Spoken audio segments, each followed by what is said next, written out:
നമസ്കാരം. മൈതാനങ്ങളെ തീപിടിപ്പിച്ച കറുത്തവൾക്ക് കറുത്തവന് ഇടമില്ലാത്ത,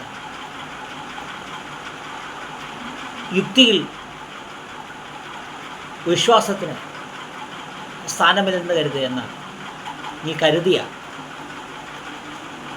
ശാസ്ത്രലോകത്തിന് ഇടമില്ലാത്ത, ഇതരമത വിശ്വാസിയായ പാട്ടുകാരന് ഇടമില്ലാത്ത, പശുവും പന്നിയും മാത്രം വിശുദ്ധരാവുന്ന ഇടങ്ങളിൽ നിന്ന് പുറത്തേക്ക് പോകുന്ന ദൈവത്തെക്കുറിച്ചാണ് ഈ ചെറുകഥ. പൗരോഹിത്യത്തിൻ്റെ, സന്യാസത്തിൻ്റെ പുതിയ നിർവചനങ്ങളിൽ മനുഷ്യനെ കുറച്ച് വ്യക്തികൾ ചേർന്ന് നിർവചിക്കുന്നു.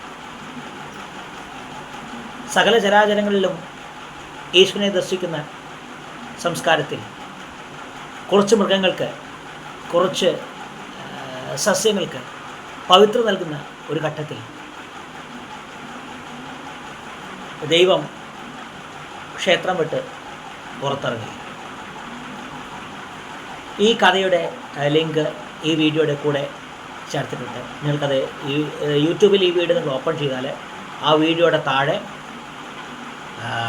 ഈ കഥയുടെ ലിങ്കുണ്ട്.